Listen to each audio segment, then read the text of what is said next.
Okay, good afternoon, everyone. Sean and Miranda are not joining us today, so it's just us. And before I call the meeting to order, I wanted to start off with a land acknowledgement. So in the spirit of reconciliation, I acknowledge and appreciate that we are meeting today in Treaty 7, the Treaty 7 region of southern Alberta. This land, which is impacted by the decisions we make today, is the traditional territory and home of the Stoney Nakoda Nation of the Bearspaw, Goodstoney, and Chiniki, the Blackfoot Confederacy of the Siksika, Kainai, and Piikani, the Tsuut'ina Nation, and the Region 3 Métis. And as we gather in this Treaty 7 territory, we acknowledge that we are all treaty people. I commit to working to live in right relations and to advance truth and reconciliation, and I acknowledge the many First Nation and Métis whose footsteps have marked these lands for generations. And with that, I will call this meeting of the Planning Commission to order. Before adoption of the agenda, I would ask each member of the town's administration in attendance today to introduce themselves. Harry Schneider, Senior Development Planner. Annika Dross, Development Planner.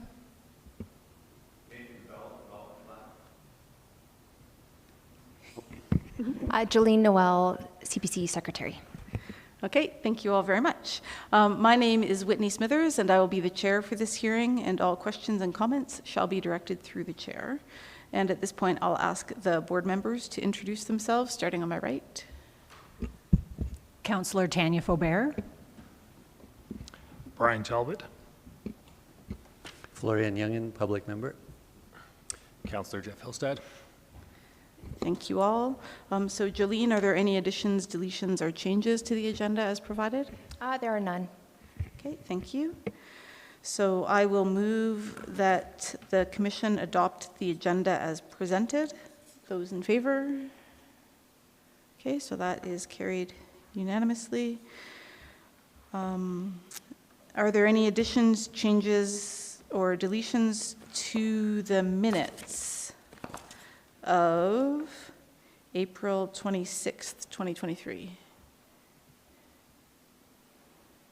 No? Okay. I move that the commission approve the minutes of April 26th, 2023 as presented. Those in favor? Okay, so those are carried. So the process this afternoon will be as follows. First, for both of the applications in front of us today, first of all, administration will present the matter before the commission. Commission members can then ask questions of clarification to administration. At the commission's discretion, the applicant may be asked to make a presentation of their application, and the applicant will have 5 minutes for that presentation. Commission members may then ask questions of the applicant during or after their presentation, and at the discretion of the chair, the time for the applicant may be extended to allow for any interruptions.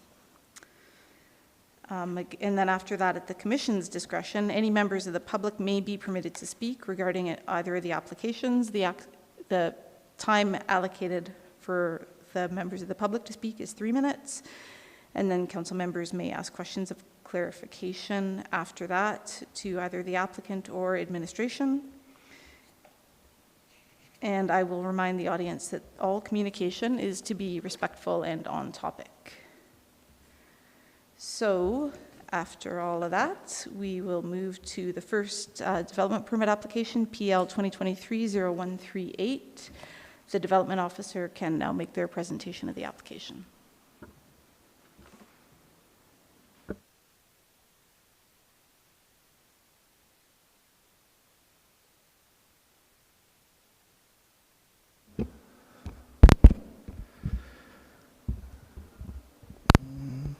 Good afternoon, Madam Chair, members of the CEPC, and anyone watching remotely. My name is Nathan Gravel. I'm a development planner for the town of Canmore. For this application, I'll begin with a little bit of site context. The site is located at 121 Bow Meadows Crescent. The slide up on the screen shows the location of the site relative to Bow Meadows Crescent.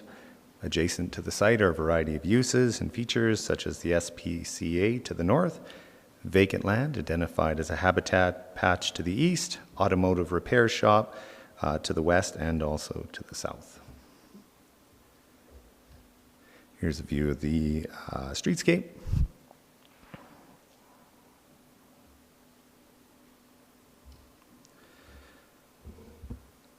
Moving on to a summary of the application. This application proposes site and building amendments to PL 2021-0301, a mixed-use development including employee housing that was approved by the Canmore Planning Commission on May 25th, 2022. Development at the site has not yet commenced. The staff report and plans for that application were attached to the report and included in the package there, sent to the CPC. Due to the amount and design of the employee housing units, administration was not supportive of that application. The proposed amendments included in this application further intensify the employee housing use, in our opinion. Administration is carrying over its recommendation and is therefore not supportive of the intensification.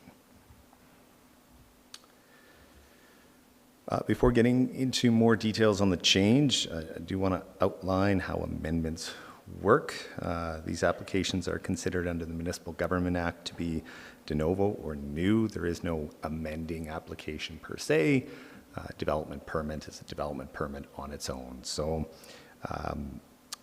basically the CPC can decide to review the development in its entirety or just review the proposed amendments. Should the Commission decide to refuse the application, the previous permit would remain in effect, though.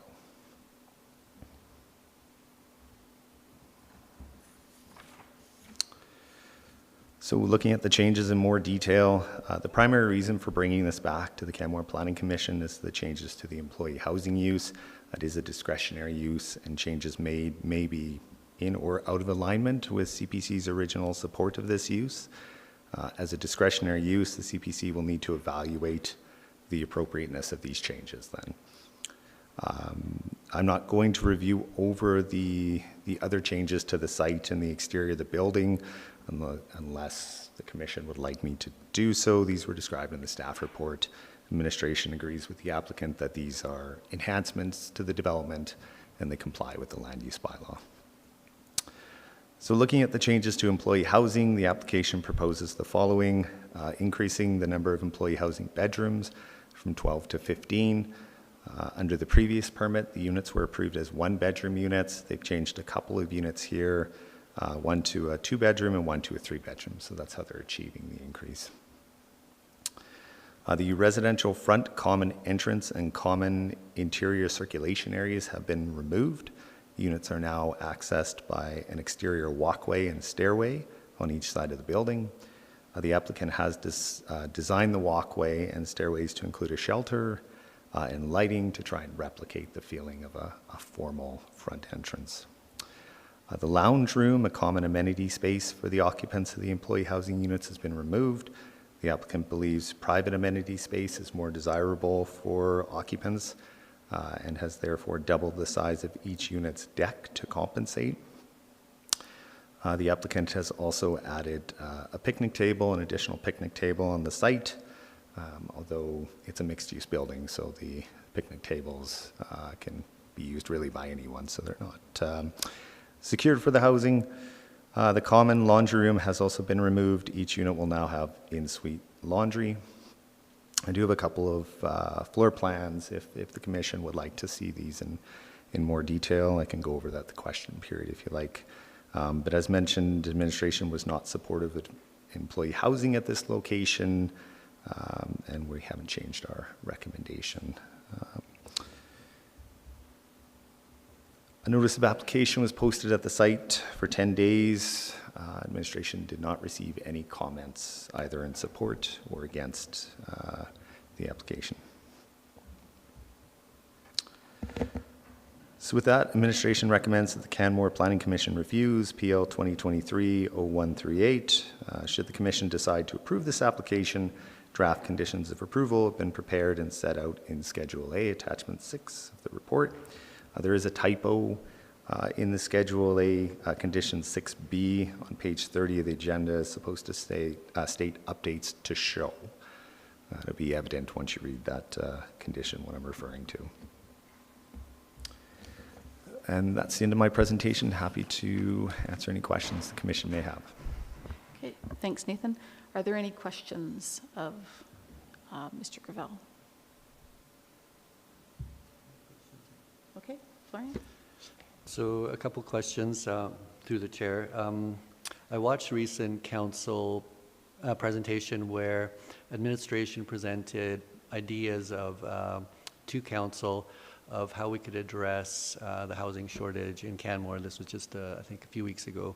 And it seemed like a lot of things were on the table. It's, we're at kind of a crisis point where I heard things like single-family detached would be removed as a permitted use. Another idea was that we'd scrap the design guidelines altogether. So it sounds like everything is on the table. Can you explain to us what, from your perspective, kind of prevents employee housing in this district from being considered if we're in such a state of crisis? I think the key piece is as you said, there's lots of options to try and increase housing in the community. This isn't the only one, and that there's a trade-off with putting housing in this area, and it's really is the trade-off worth it, I guess, at the expense of potentially industrial development. So the development itself is 50% housing. So it's not really an accessory piece. It is equally the principal use, not right in the middle, but not right at the edge either of the IND2 district. So there is the potential for conflicts between the housing and industrial uses, which the industrial uses might be impacted by. There might be limitations placed on their operation in order to satisfy residential type living, right? It is approved as employee housing, but it's housing in general. Anybody could occupy it who's a worker. It doesn't have to be somebody who's working downstairs. So there are higher expectations potentially as a result of that in terms of noise, nuisance control, etc., or concern for if the adjacent sites redevelop, what that looks like, what uses go in there, and so on and so forth. So there's the potential to impact your industrial land, which I think is less desirable to pursue that path than looking at some of the other initiatives that you've mentioned. That's good. Yep. Sorry, I didn't want to interrupt you. That's good. I have a couple additional questions, and I think that's a good response. There's an ARP process proposed for this district, is that correct? And where is that at? My understanding is there hasn't been any planned updates to the ARP that governs this site or this area. Because it seems like, this issue has been pushed to the forefront by the fact that there's so many developments in a very short amount of time. It's conceivable that if projects like this are approved, that the character of the district could change substantially and quite quickly. And it seems like it would really fall on council to set some direction and sort of settle the matter so that all parties have a little bit more clarity, like landowners know what to expect and don't have to go to SDAB or CPC every time. But I guess that's years away, and by the time that happens, substantial change could have happened already. Am I correct that an ARP is not going to be, there's not going to be any clear direction from council anytime soon? Well, I don't know if there's an ARP planned at any time, but certainly there is a review of employee housing in our industrial zones. There was a council meeting yesterday that looked at that, and it's been rescheduled for September to settle. I think exactly what you're getting at is what is the direction for employee housing in our industrial districts. So I do see that moving forward in terms of getting to a spot where everybody is, or where council gives direction. On Great. that. So when could we expect to have that decision? September 1st? 5th, okay, so we're pretty close. Would it be an option for us then to table a decision until that decision in September? I think it's, in terms of the options of what that looked like. So my understanding is the decision will be made in September, and what they were looking at was directing administration to go back and investigate options. Okay.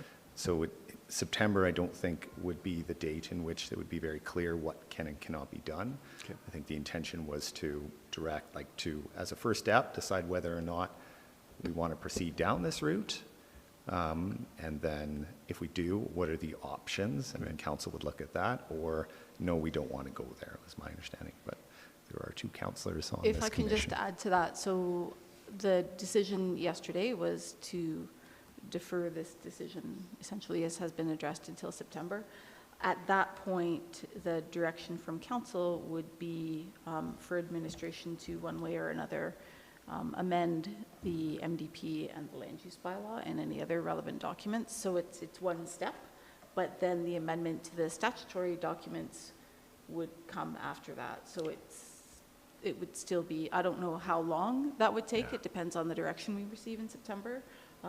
But yeah, the changes to the overarching documents that guide the development authority wouldn't be made in September. Yeah, okay, so we're a ways away from that, okay. Last question I had was, last year when we approved the previous development on this property, there was a condition requiring the landowner to provide a sidewalk out to, what's the main road? Elk Run Boulevard. Elk Run Boulevard, sorry. Yeah. Is that still in this DP, that condition? Yes. Okay, thank you. Okay, Jeff. Thank you. With the previously approved application, Section 14, in order to protect the adjacent habitat patch, no exterior lighting is permitted on the rear sides of the building. So with the new design, is that an issue now that they're proposing lighting within that walkway? They did provide, that's a great question. They did provide a lighting plan that shows that the lighting doesn't travel much past the property line. So it's not like it's going to create a bunch of light that's going to go into the forest or the habitat patch. So they've done a good job being sensitive to that. Thank you. That's it? Okay. Any other questions? Brian. Mr. Gravel, of the changes, so there's several. There is the independent access, there is the green space, the relocation of the bin, and I believe the common amenity. Are those all detrimental changes, or are some of those positive changes? If so, which are the positive changes? I think I would leave it up to the commission, as all those are related to the employee housing, and whether or not you feel they're positive changes. Administration doesn't support the housing here, so it's kind of asking us to support it and then say whether or not that's a good change.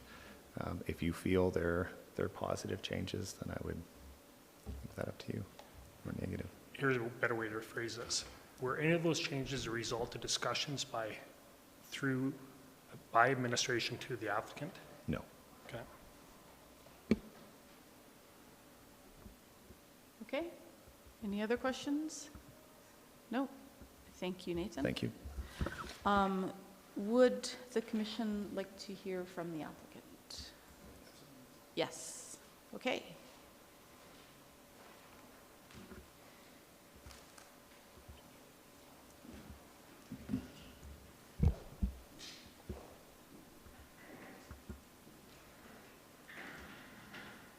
Thanks. And as noted, you have 5 minutes, and I'm assuming, Jolene, you'll keep an eye on the time? Sure, thanks. Good afternoon, Madam Chair and Commission members. My name is Michelle Olette, and I'm working with Mr. Cote and Leah on this application.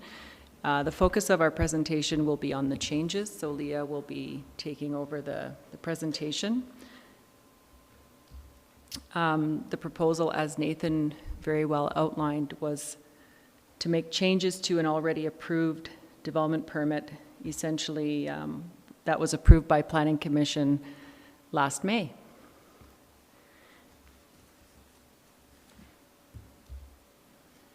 Leah, I'll let you take the stand here. You just click and I'll come back.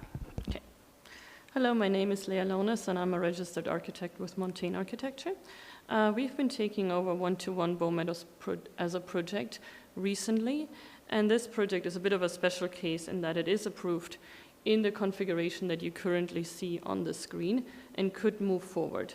Nonetheless, we would like to bring forward a number of changes today that we think is an improvement to the development overall. So in other words, we are presenting a second option today, and we hope you will allow us to move forward with that instead. So this is what the second option would look like. There's two main changes that really prompted us to go back to CPC. One is the exterior hallway, and the second one is the unit configuration and the changes to the amenity space. As you can see, the second floor plan in the original proposal was an interior floor. The second hallway was interior, so you would move up on these fully exposed exterior staircases, walk through the door into an interior hallway, and access your unit that way. We're proposing that instead of that, we would create an open but covered hallway, as well as an open and covered staircase. We would then provide a continuous railing all the way around. We believe that this is an improvement and a more consistent residential experience. It also allows us to bring natural daylight from both sides of the residential units. It also is an improvement to the fire safety. Now people can exit the building right at the unit door, and firefighters have more access points towards any burning units. That leads to a number of positive changes within the unit floor plan itself. Now that we have daylight from both sides, we can move the bedroom towards the back, opening the front to a more common living space. And this is what it looks like in 3D. So if you, as you see in the original unit, you would divide the unit in the front in two spaces, the bedroom and the living room. That creates quite a high and narrow spatial experience. But if we were to open it up, because we can move the bedroom towards the back, we have a more proportional experience in the front.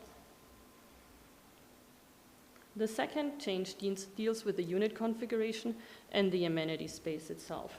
You see here the highlighted lounge area that was proposed as an amenity space to the residential areas, as well as the 12 bedroom units that are all identical on two wings of the building. We're proposing to remove this lounge for a number of reasons. It is quite a poorly functioning lounge, I'm afraid. It is not within any kind of circulation space that would naturally occur, which is critical for a lounge. It also has very poor access to daylight. It's located right next to the electrical room and the storage room.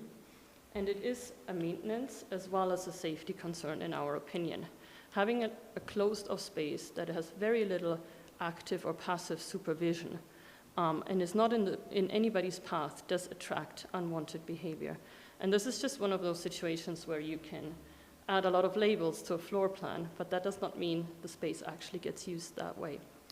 Instead, we're proposing to extend the residential use and turn this development into 10 one-bedroom units, one two-bedroom unit, and one three-bedroom unit, as you can see them individually highlighted on the plan. That provides us with more variety of housing models, which is important in a development of this scale. It also is an improved use of the interior space that we have available. And we're also creating storage space, which is actually a true amenity to the residential space. Now, we do recognize that we have taken away common amenity space, even though it was not very positive or well-used amenity space in the first place. So we want to make up with that in a number of ways. First off, with the balconies. Here you see the original balconies as well as the proposed balconies. And you see how we're increasing those, bringing them all across the building. This is a large exterior amenity space, and it's really exterior amenity space that this development is lacking at the moment. This is actually a complementary use to the residentials. The lounge, having another large interior space for your already large one-bedroom units, is not a very complementary amenity. This is. It also creates a better visual separation for the residences from the industrial ongoings down below, which is dealing with some of the conflicts we could anticipate.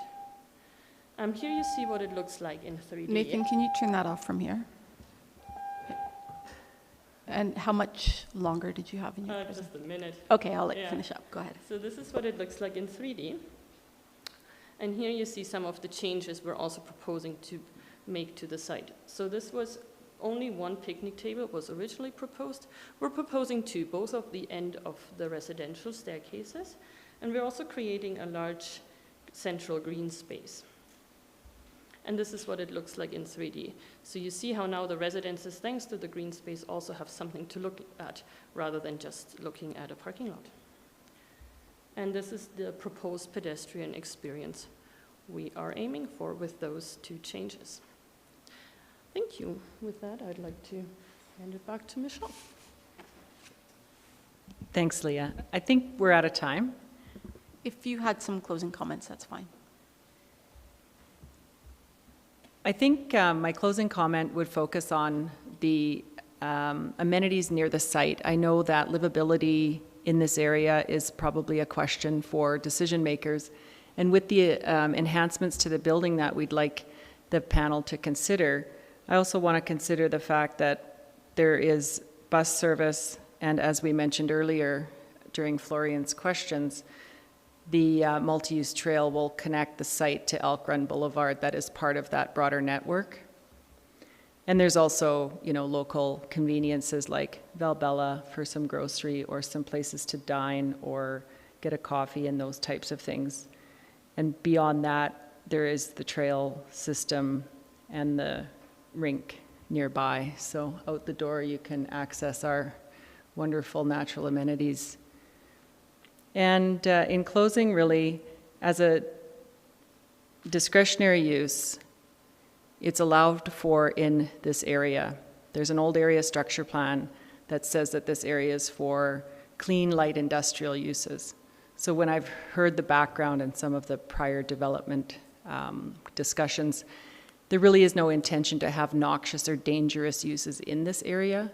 And that's why I have always supported the notion that employee housing is appropriate in this location.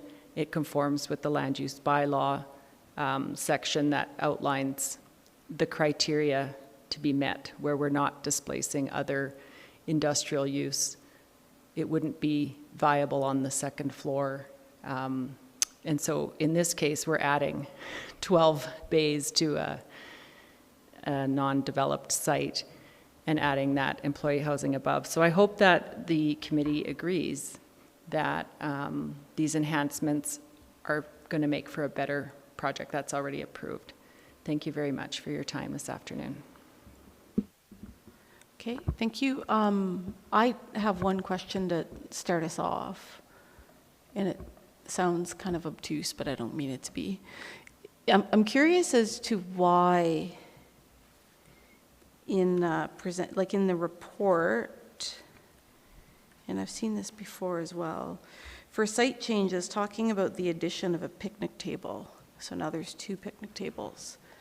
My home has patio furniture, and I'm pretty sure it wasn't part of the DP. So, and patio furniture can be removed. So it's not clear to me why that's included as a feature of the development permit. Well, I think maybe Nathan would actually be more able to address it, but we just include it as part of the site development.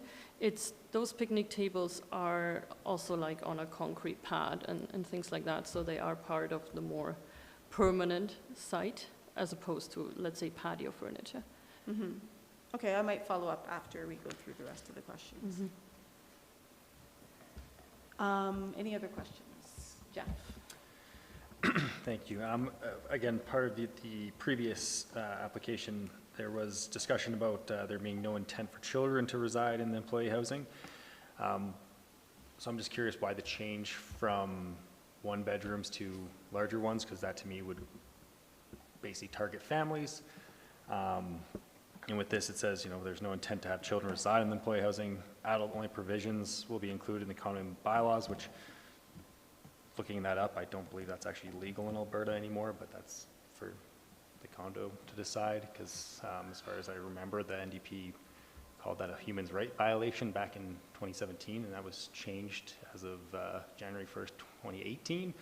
So again, that's not part of the land use, but it's just something to note. So again, changing it to larger bedrooms to me looks like more targeting families, and if the intent is to not have children residing in the neighborhood, just curious as to that change. I think the variety in housing models would not necessarily just speak to families. There's also like a variety of cultures that would use the space differently. We have cultures where men and women have separate living rooms. One of those bedrooms would then be used for a separate living room and things like that. We also have families with grown teenagers who don't really benefit from a closeness to a playground that much anymore. Or sometimes we have roommates that decide to buy together because they know they will never be able to afford it by themselves. So we're really hoping to create variety past sort of the typical Western thinking of having families as a target. Also, could I add to that? We've also had like Domino's and other businesses suggest that it'd be nice to have more bedrooms for their employees, and that if they were to purchase one, then they would be able to put more staff in a unit like that. And so that also contributed to our design changes. Is there still an intent to, because again, with this, like to be adult only? Is that still the intent, or? Sorry, can you repeat? Just with the previous application, there was like, within the report, there's a section that says that the proposed development contains 12 employee housing units. The applicant has requested a variance to this, stating that the amenity space in the development includes balconies, and provision of the indoor amenity space, including lounge and laundry area, which is no longer, but you've given your reasons for that, which conforms to section 8.7, options in the bylaw. A variance is requested to the number of units triggering the playground provision, because again, trying to eliminate the playground. There's no intent for children to reside in the employee housing. Adult-only provisions will be included in the condo bylaw. So I'm just curious if that's still the intent of the development. Well, it's the intent for it to be for adults. Yes, that's correct. Yeah, that's our intent. It's maybe also a bit of a situation where there's so much pressure on the housing market. In some ways, it doesn't necessarily matter where you put the relief valve. There's many single-family homes currently occupied by 3-4 roommates pooling their funds together to be able to afford it. So with more developments like this, we also think we will free up some of the more family-appropriate homes in our neighborhoods. Okay, thank you. I just wanted to add, I think, a bit of a caution. In addition to, I find it a stretch for me personally to call a laundry area an amenity space. I certainly don't think of my laundry area as one, but that's beside the point. I think we need to be careful in considering the decision we make today in regard to our ability as the regulator. So when we get into these use versus user discussions, if it's going to be adults or families or employees, the decision before us today is about the development permit that can't really consider anything beyond it's a residence, and that's how it's going to be used. So I just want to temper that. Any other questions? Florian? I guess I had a related question about who would be, would the apartments upstairs be tied to a use downstairs or an employee in that specific development? Employer, sorry. Do you know? Sorry, I missed that. Are the residences at all tied to the employers in the downstairs suites, or is there any kind of provision to make sure that these are in fact employee housing units? So in terms of ensuring that these are employee housing units, what we've talked about and Wayne is open to doing is he's going to set up a condominium board, and on there there'll be bylaws established that you must be a resident needing to reside in town, and you are an employee of the business. So it is. Businesses below, Right. sorry, but, you know, business in town or the Bow Valley, right? And so, yes, that is the intention, that's the incentive.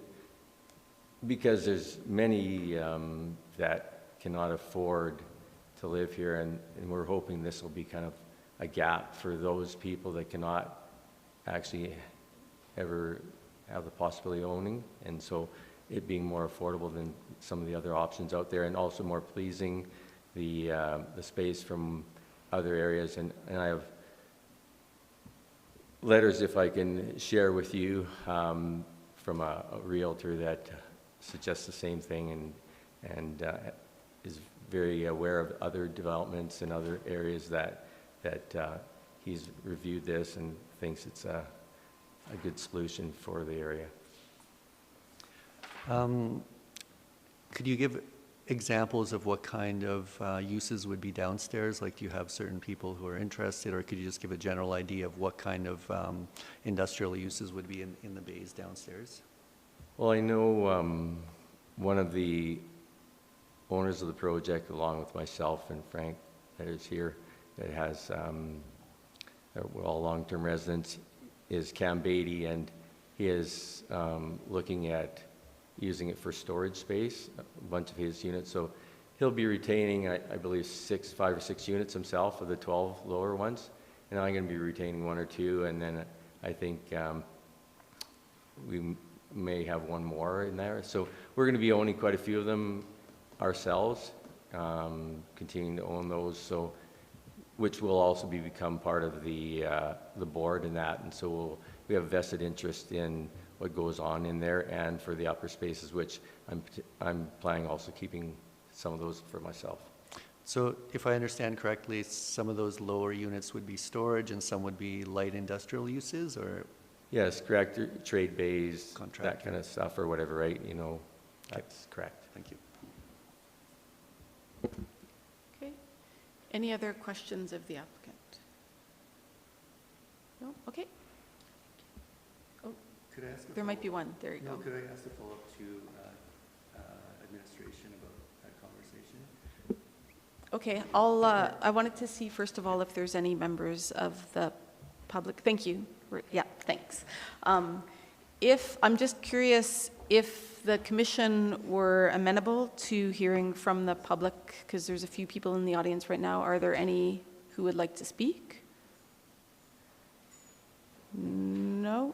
Oh, yes. Okay, so is the commission open to hearing from the public? Okay, come on up, and you'll have 3 minutes. 3 minutes. And I just wanted to note that Wayne also had something else for the commission after the public speaks. Okay, sure. Sorry about that. 3 minutes?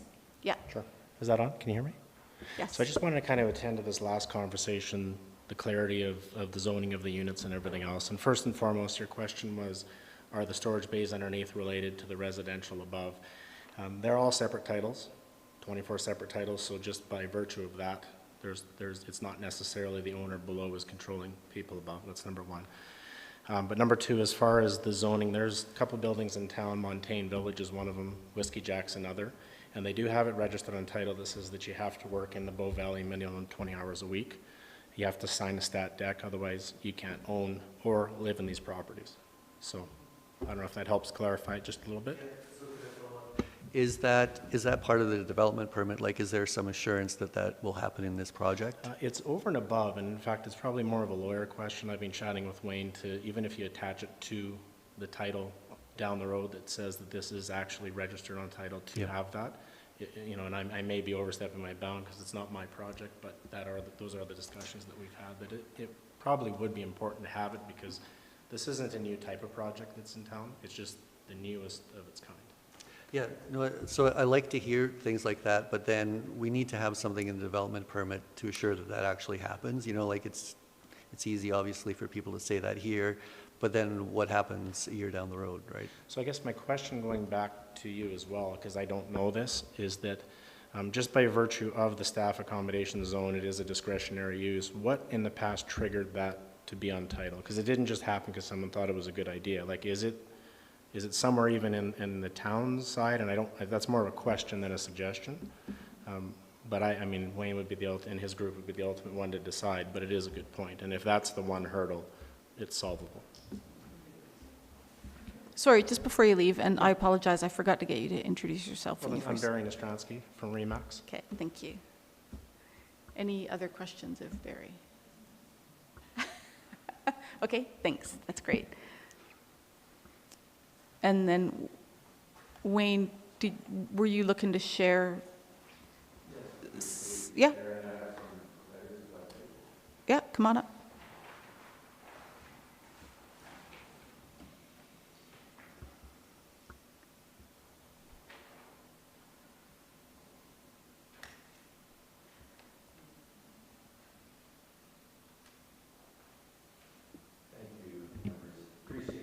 If you could,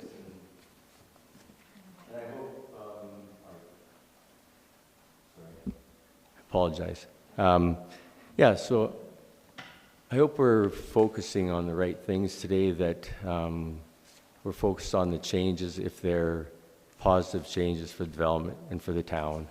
And that's what we hope they are, that people will have a more enjoyable living space versus the previous version that we had there. And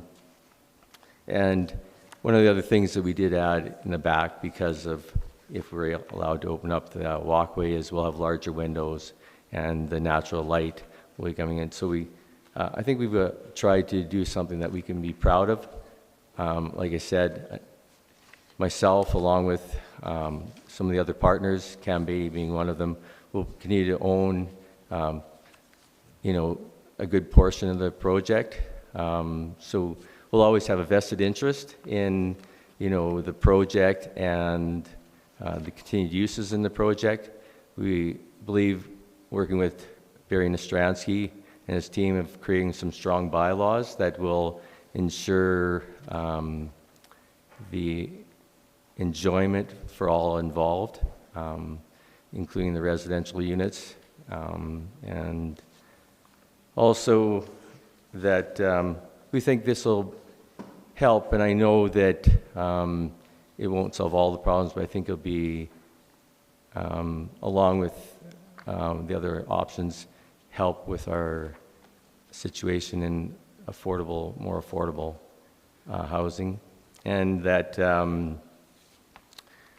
when it was approved last time, the board had thanked me for the approach that we'd taken to the challenges in that, and I hope that's still the case, and I hope that if they look at this for themselves as individuals, that this would be a space that they, I know they're not going to be living in it, but they'd appreciate living in more than the previous one. And and I appreciate your time and also we would be willing to put into whatever legal requirements to have that 20 hours minimum working in the valley. Because to be honest with you, I don't want them becoming like ski condos, and that's not our intent at all. And a friend of mine, Frank Current, had suggested, why couldn't they be? So that's why we want to put things in place that are strong through the bylaws and through the different mechanisms on title, like Barry suggested. Thank you very much for your time. Okay, thank you.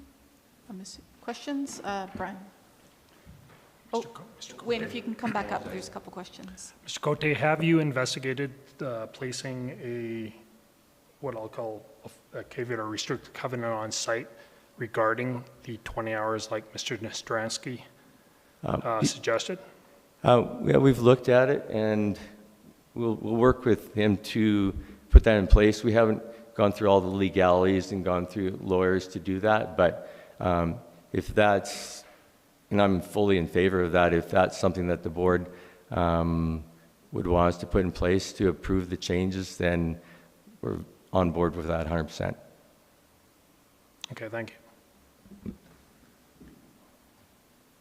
Any other questions? Okay. So I guess, no, it'll be a question for administration. Thank you. Thank you very much. Okay.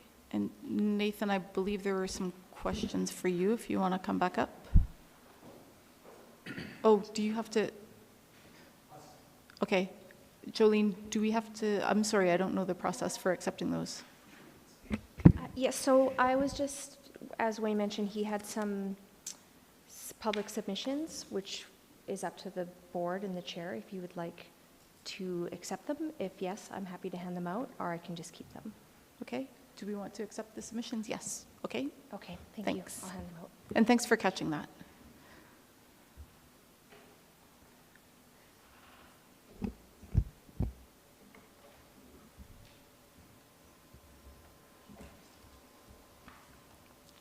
Thank you.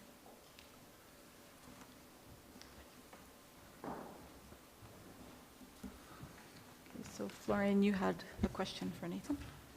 Okay, so I don't want to overemphasize this point. I think, you know, given the location, it'll be, and the owners, it'll be somewhat self-regulating.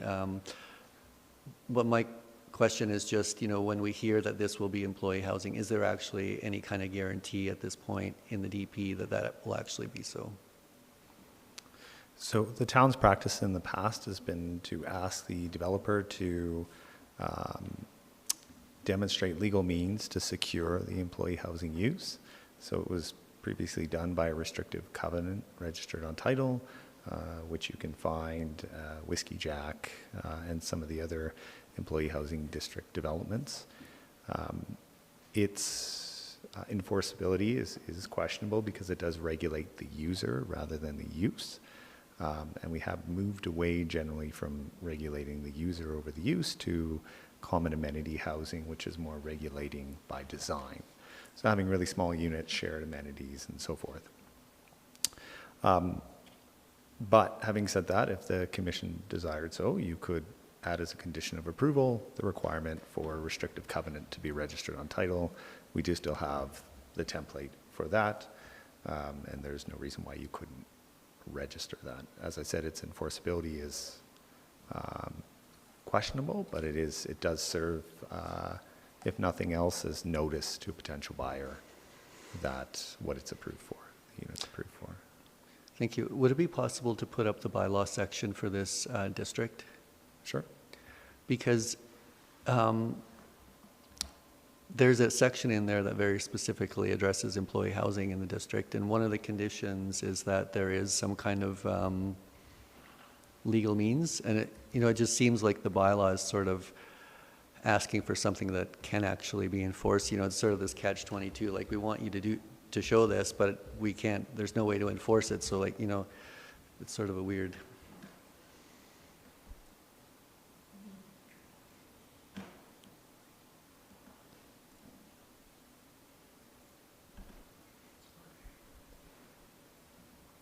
So there, I think it was point A. So the It's actually applicant- easier to read if you don't highlight it. Oh. Thanks. So, in a way, the bylaw is asking for that, but you're telling us it can be done, but it's not really enforceable. So, it's sort of a catch-22, right?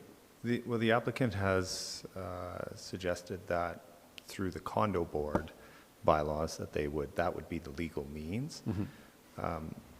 We don't really have any authority over condo bylaws. Yeah. So the town's previous practice was to do the restrictive covenant.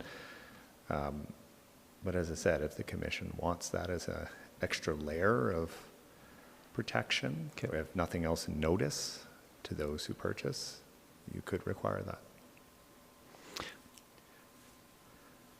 Sorry, could I just, this isn't a question, but since we're here looking at that point, in point A, like it's sort of weird because there's sort of two requirements in point A. The first one is being long-term legally binding provisions. And then further down it says demonstrably subordinate in terms of area and intensity to other uses in the building. So, sorry, this isn't a question, it's more like just a discussion point that I wanted to bring up. I think in this project, the employee housing use is clearly not subordinate in terms of area and intensity. And so I do have concerns with that because I think that, you know, a couple employee housing units sprinkled here and there in that district is one thing, but having these sort of intensive developments proposed is quite a different thing, and especially because, you know, in the past year, I think we've seen 3 or 4 of this type of application, and so I could see it's kind of easy to picture the district very quickly changing in character from an industrial based use to something more, you know, like gentrified, to, for a lack of different term, you know, like a lot more people living there, lots of amenities which also already exist, like Valbella's and the bakeries and the breweries and stuff. So I think there is, I understand administration's concern about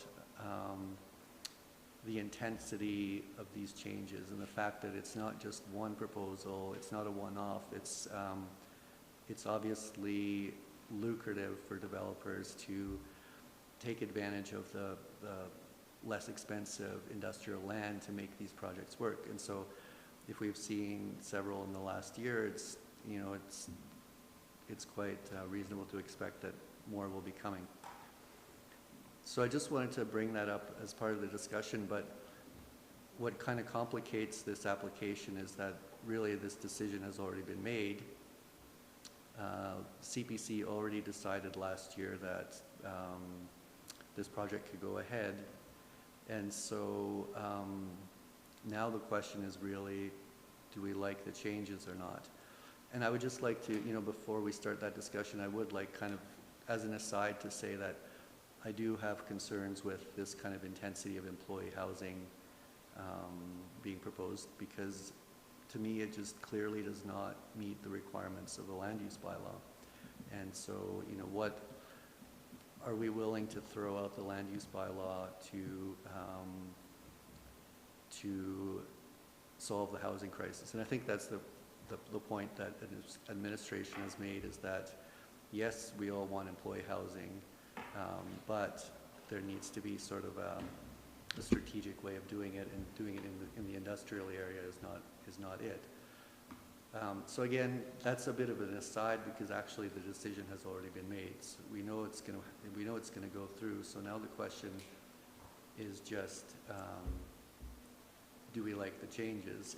And if I can just go ahead and state my opinion first, or I think I'd prefer to see if there are any more questions of Nathan, because I see Brian's lights on, and then we'll get in. We'll put a motion forward and then have that discussion. Mr. Gravel, can you please define demonstrably subordinate? There's 2 words that are there that and are demonstrably subordinate. What is the interpretation by planning on those 2 words? Is it use or area? I would say it's sort of both, right? I think those go hand in hand. It's the design of the building overall, how much of it makes up housing, and what are the other aspects of it? Is it favoring housing, or is it going to favor industrial use? Right? Because those are 2 different objectives, 2 different, they're kind of conflicting issues, right? Like deliveries, or lots and lots of landscaping and deliveries become difficult. Sidewalks, or, you know, clearance for turning. There's lots of things that you could look at that are favorable to housing, but not so favorable to industrial. I think our initial evaluation was more on the area of the employee housing and saying it's making up 50% of the development, and so it's really not subordinate. Okay, so the word intensity, which is in this next line, can you define, what does administration feel that is? I'm just trying to get a sense to Florian's discussion about what is a subordinate use? Is it intensity of use? So if there's a lot more people using the industrial bays, is it that versus the number of people area? Because there can also, you can have a small area with a lot of intensive use. So I'm just trying to get a sense of what administration kind of hones in on that. And they may not at all, so that's fine. I would say units and size of units. Okay. One more question on the legally binding provisions, and this is more, I understand what Mr. Nestransky's saying in terms of the restrictive covenant on one of those buildings. That was put in place due to an agreement between the development authority at the time and the developer. That would have been Montaigne. Can you comment whether this commission has the authority to impose upon an applicant a restrictive covenant requirement that may or may not be enforced? And if you can't, that's fine.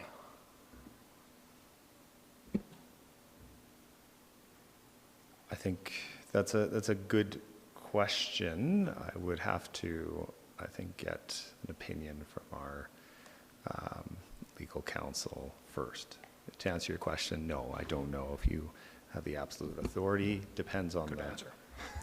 purpose. But I think we've done it in the past. So I would tend to side with its an option, since we've done it on not one, but I know of at least 2 or 3 buildings that the town has required it. The Tin Box, Montaigne, Whiskey Jack. We've done it several times. So my assumption, I guess, is we do based on what we've done in the past. My understanding is we don't do it any longer because it's not maybe as enforceable as we'd hoped, but that I don't know. I guess I'll clarify. Adding it as can this commission add it as a condition? I know Montaigne was a mutual agreement outside of a commission or development, outside of a commission or SDAB or council. It was a mutual agreement between planning and the applicant to add something. It wasn't imposed. Right. So you're saying it's voluntary is what you're... Correct. Versus a requirement. Yes. Right. I would have to get, I'd have to get an opinion on that, or the commission would have to get an opinion on that. I think it's a good question, and I might, because I had a similar question following up from Florian's, that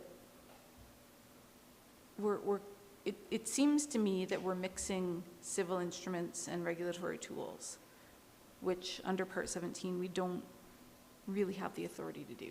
So I guess my question would be kind of where Brian was going. If Planning Commission chose to include that as a condition, it's really unenforceable as a requirement of a development permit. So we could put it in there, but if the applicant chose not to pursue it, we don't really have a recourse. And as such, it's not really a condition. So, yeah, and I don't, Harry, you look like you were gonna jump in. Yeah, I agree with what you're saying, Madam Chair.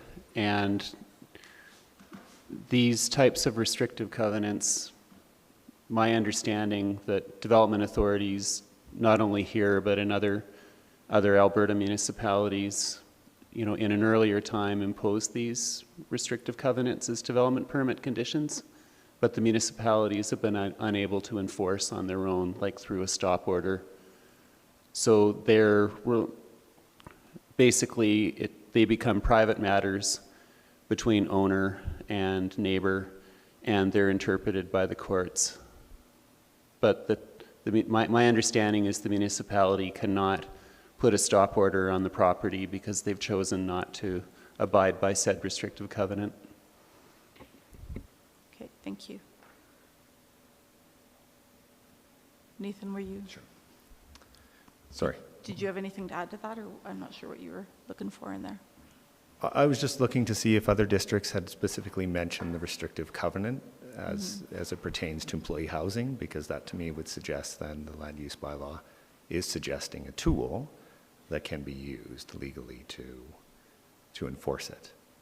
So if we're saying it's non-enforceable and we don't have the authority to do it, then it should be removed from the land use bylaw. If it's in the land use bylaw, then we should have the authority to wield it if the development authority so chooses. Mhm. I have a question. Okay, Tanya. Thank you, Mr. Gravel, through the chair. The MDP under Housing for Employees, section 5.3.5, speaks to how the management and administration of housing for employees shall be the responsibility of the businesses or commercial accommodation developers that are required to build and maintain the housing. Such housing will be required to be operated in such a manner that the town can monitor and verify that any employee housing obligations are being satisfied. When I read that section, I don't see the word enforcement. I see monitor and verify. So do we have direction to enforce this? Is this enforcement, is that our role? Or is the direction from the MDP that the town should monitor these things?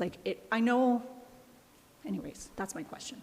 No, it's a great question, and I think the MDP is written to be quite broad, motherly statements, and not get too much into those specific details of the how.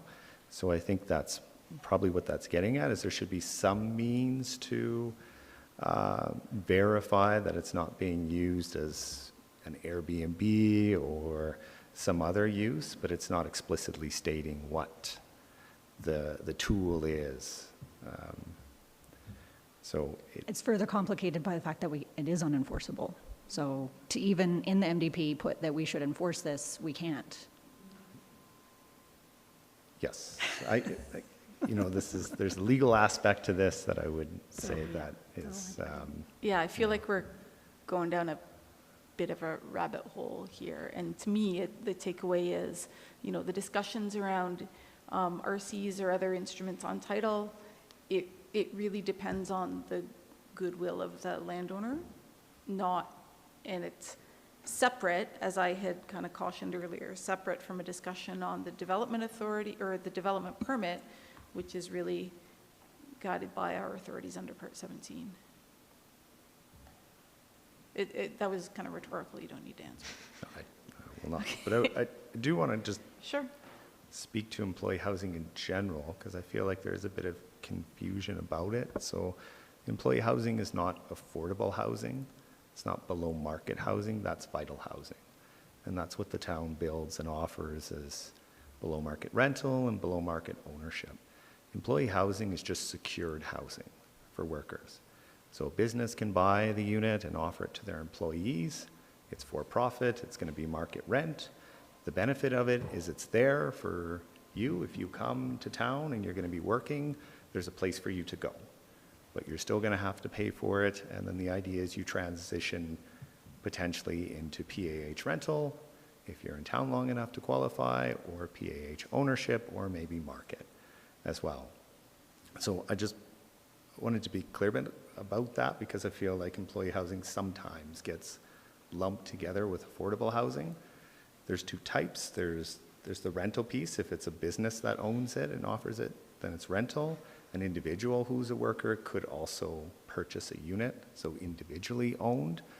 I think that's what they're suggesting could happen here as well. It could be owned by a business, could be individually owned. In that case, it's kind of like entry-level housing. It would potentially be a bit more affordable on the basis that there's some restrictions via the definition for employee housing, but it's still market housing. So I just wanted to make sure everyone's clear on that. Okay, Jeff, you have a question? Thank you for the presentation and for answering all these questions. So another part from both the MDP and the land use bylaw is that the residential uses will not displace or inhibit the operations of existing or future industrial uses. Can you give me a couple of examples of industrial uses that, if there's employee housing, cannot happen? Because I believe distillery is one of them because of the hazards. But if you have a distillery, you can't have employee housing within it. So I would say there's a couple of pieces here. One, there's building code, the Alberta Building Code. That looks at safety. So that's going to ensure that the units are safe from the operations of the, industrial operations, so that if there's a fire in the industrial operations, it's not going to quickly spread to the housing units. It's looking at safety, right? How do we ensure the units are safe from fire and so forth? But it's not looking at comfort. It's not looking at the user experience, which I think tends to get lost in that. Oh, we meet building code. That doesn't mean you're not going to hear banging and clanging. It doesn't mean you're not going to hear the delivery trucks, any of the smells. An example is there's 2 automotive shops. Whenever I go to an automotive shop, they're making lots of noise, right? They've got the taking off the tires, putting tires on, that sort of thing. And so it's just, you're never going to remove that aspect, and some uses are a little louder. And so it just complicates the matter when you put housing in. If they're not people who work for the businesses on site, they will probably have a higher expectation for comfort. They're willing to tolerate less, I would assume, because they want to enjoy their property like anybody else. And so if there's banging and clanging going on next door, it's just human nature to, I think, want to control that and limit that for your own enjoyment, right, of a place. So I think that's where administration's concern is that once you introduce that element, you can get that feedback or the concerns from residents despite knowingly living in an area where those uses are apparent, could still object to certain uses based on, like a brewery creates smells, right? Some really enjoy the smells, some can't stand it, but that's an element that the development authority would now need to somehow try to mitigate because there's housing next door. Well, you need to ideally change your design so that the smell goes that way because we've got housing next door. And you're all of a sudden having these conversations that might limit the design of the development on the basis of simply having housing there, rather than saying, okay, everybody makes noise, everybody's got, nuisances, whatever, there's no one living there, so no one's going to complain because everybody's doing it, so to speak. That's the concern. Thank you. Okay. Any more questions? No? Okay, thanks, Nathan. Thank you. Oh, Nathan, before you walk away, sorry, can you put your recommendation back up on the screen? Sorry? Can you put your recommendation back up on the screen, the last slide of your presentation? Is it too late to speak? Yeah, it is.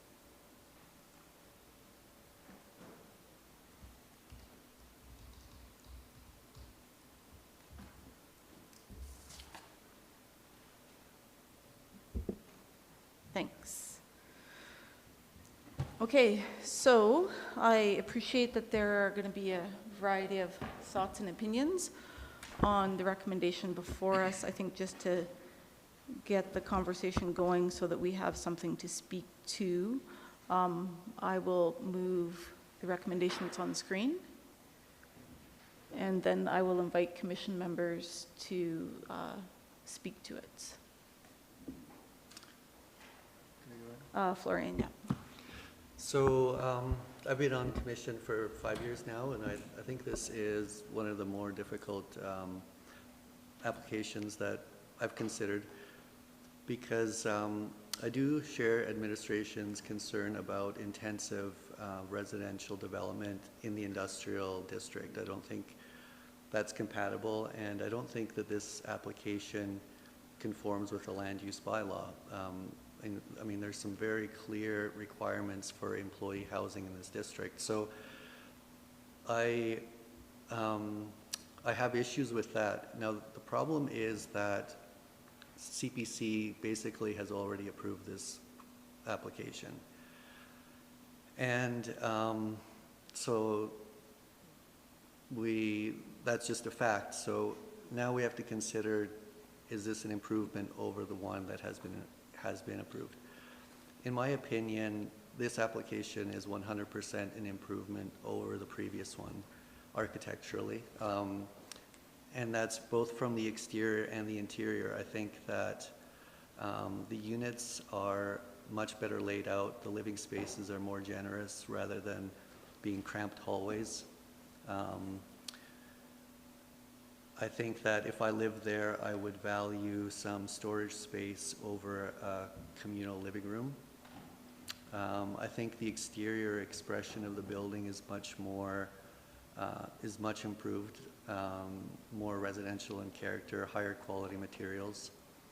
So if this development is going to go ahead anyways, I would rather see it in this version than the previous one.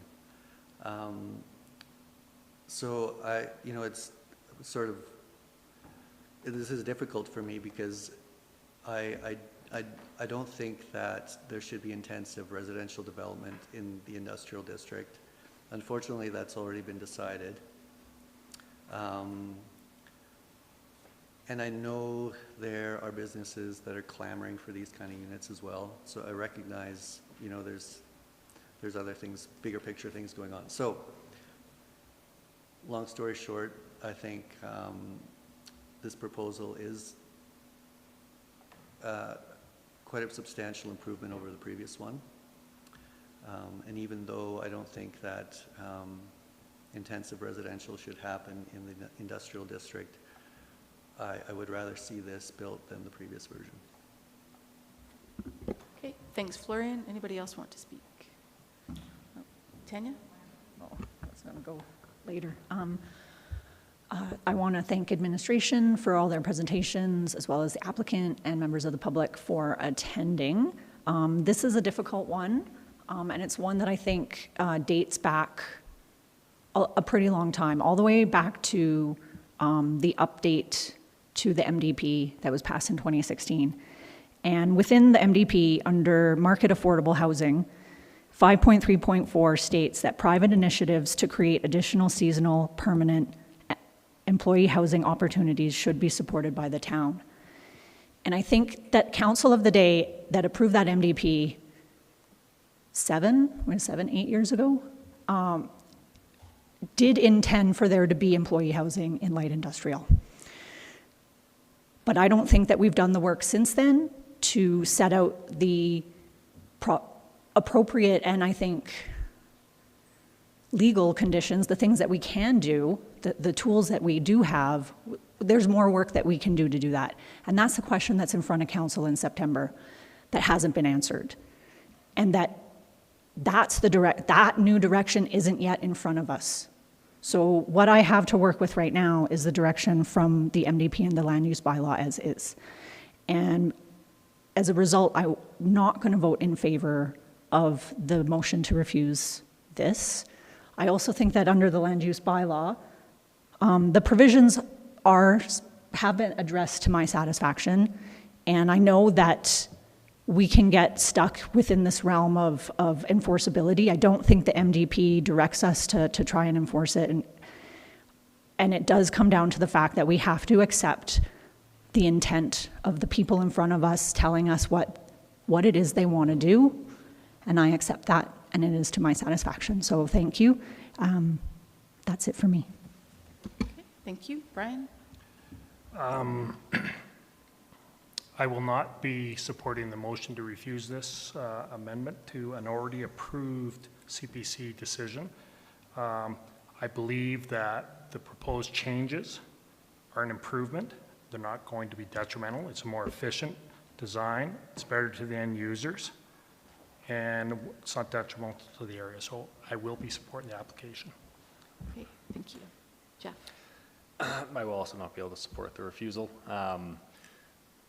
Again, because it's already been pre-approved by previous CPC, and these are just looking at doing changes to the building. I do think, again, I agree that the changes are beneficial to those that will call this home. I don't, it's a better design. I still, I struggle with it because I still think that we need to protect our industrial areas, but again, it's already approved. These designs are better, so I'd rather, if we're going to get something, I'd rather have the better design than a less improved design. So this is good changes, and yes. Okay, thank you. And I want to thank actually the commission and administration and the applicant. I think this is a very thoughtful discussion of the issues in front of us, and I've really appreciated it. Also, under the bylaw, I can withdraw a motion. So I think what I'll do, just for the sake of simplicity, is withdraw the motion to refuse, and maybe look to one of the commission members to put forward a motion that CPC approve PL 2023-0138. Okay, so Tanya will move that. And now, sorry, I'm usually sitting on the other side of the counter, so I have to flip to my cheat sheet. I'm going to call a vote on the motion before us that CPC approve PL 2023-0138. All in favor? Okay, and that is carried. Thank you very much. And I'm going to suggest that we take like a 5-minute break. Yeah? I need some water too. So we'll take a break until 3:21. Thank you, everyone.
we're going to reconvene, and now we're going to turn our attention to PL 2023-0111.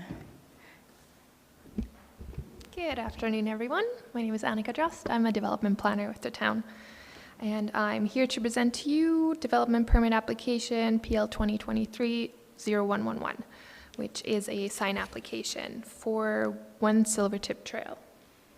The subject site is the former Holiday Inn site and is marked in red on the air photo. It is bound by Silvertip Trail to the north and east and by Palliser Trail to the west, as well as the future fire hall site to the south. It is located in the Silvertip DC district, which stipulates that CPC is the development authority for all developments. The proposal includes 1 freestanding sign and 4 individual letter sign, which there is a mistake in the report. The first page notes that there is one flash-mounted sign and 3 individual letter signs. There's actually a total of 4 individual letter signs. And the signs are replacing previous business signs on the property that for the Holiday Inn signage was at those same locations. The signs are a discretionary use within the district and are guided by the signage policies under Section 9 of the LUB. The proposal requests a total of 6 variances, which may be granted under Section 9.2 of the Land Use Bylaw. That speaks to variances being considered if the proposal incorporates quality material, relief, integration into architectural elements, multiple frontages, as well as having poor visibility. The first sign is the freestanding sign. The proposal is to repurpose an existing freestanding sign structure, which is located along Palliser Trail. Since the proposal is to repurpose the existing structure, administration's assessment is based on the face area and the landscaping requirements and not the specific standards of the structure itself. The Land Use Bylaw allows a maximum sign face area of 2 square meters for freestanding signs. By repurposing the existing structure, the applicant will cover an existing centrally located opening, which you can see in the right photo, by placing a flush-mounted sign over it. In doing so, the sign area measures 4 square meters, even though the raised letters that will be added would only add up to a sign area of approximately 2 square meters, which is the allowed maximum. Administration finds that the variance requests to allow 4 square meters would still meet the intent of the policies to limit the sign content. Furthermore, the Land Use Bylaw requires freestanding signs to provide a 2-meter wide landscaped area around the base of the sign. In this case, there was no existing landscaping, so administration added a condition to add landscaping around the sign on the private property.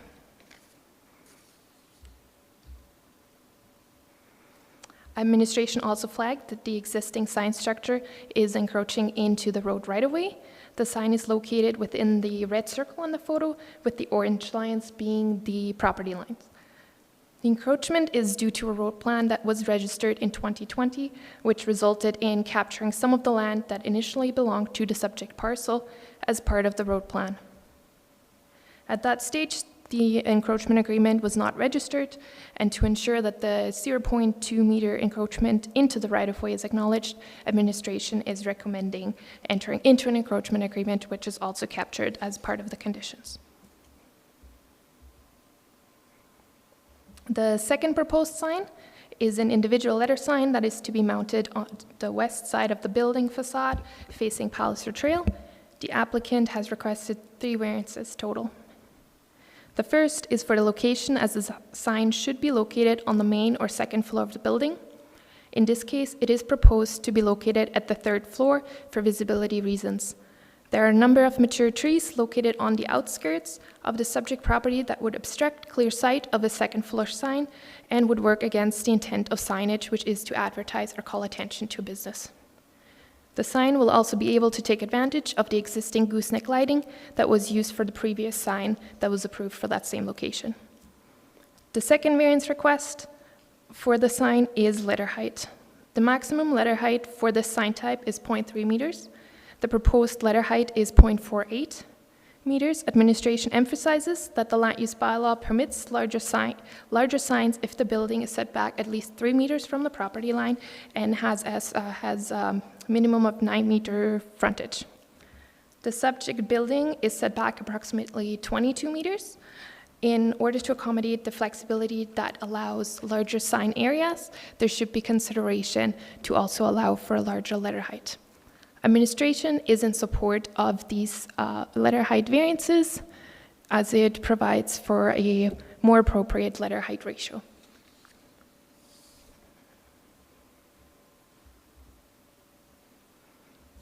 And the last variance for this sign relates to the orientation. The DC district stipulates that signage shall not be oriented or legible from the highway. Your report contains the exact same images as shown on the slides. These were included to illustrate the limited visibility of the proposed sign from the highway due to existing trees and the location of the building. In addition to limited visibility, administration also considered the distance between the sign and the closest highway lane, which is approximately 130 meters. The sign itself is smaller than what could be proposed for this location, and which makes it less legible from the highway as well. Administration is also in support of this variance. And the last 3 signs to be discussed are 3 individual letter signs that are to be located on the 3 sides of the tower above the hotel lobby entrance.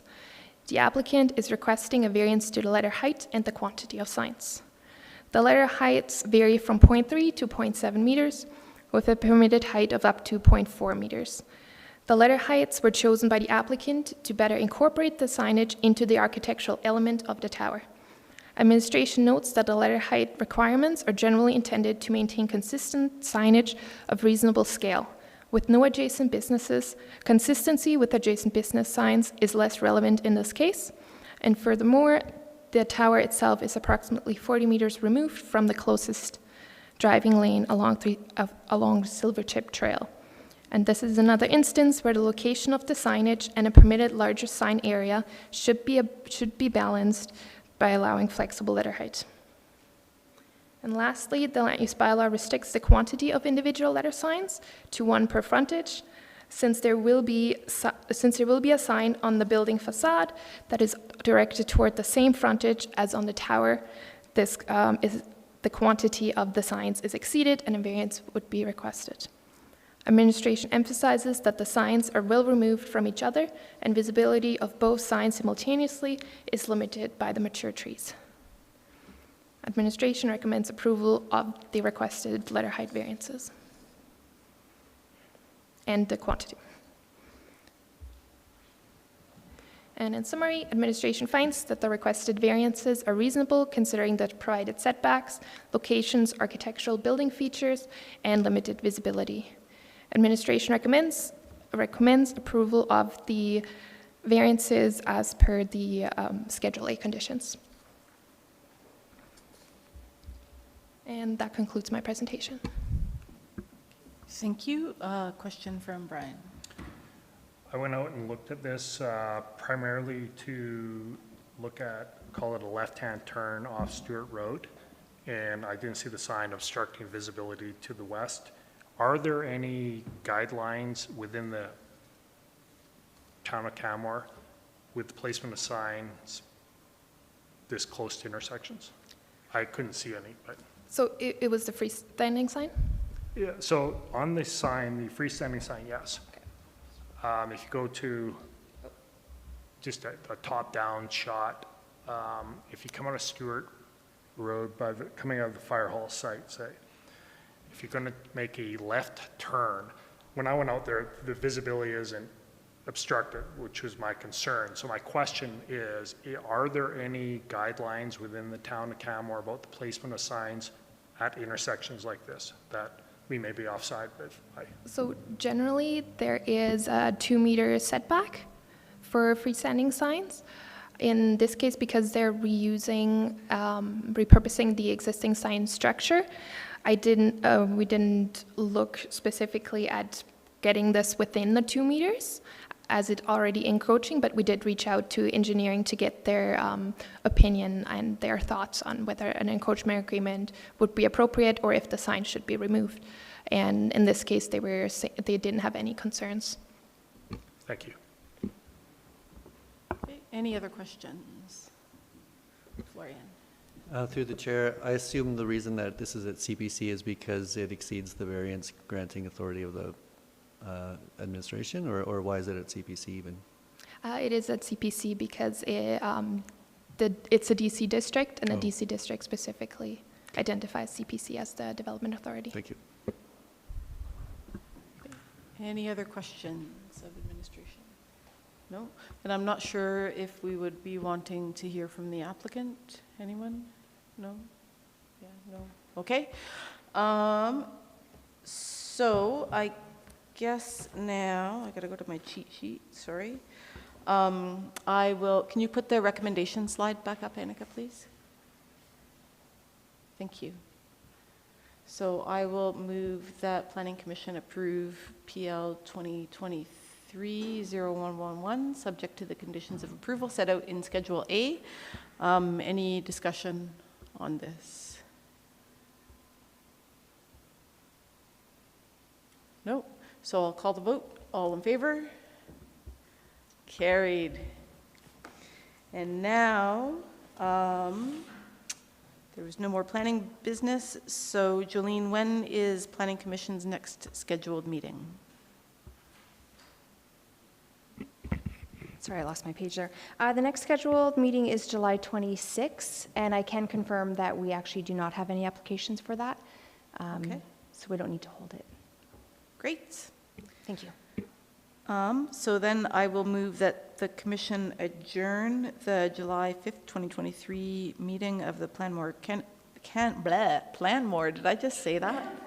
Nice. Planmore Canning.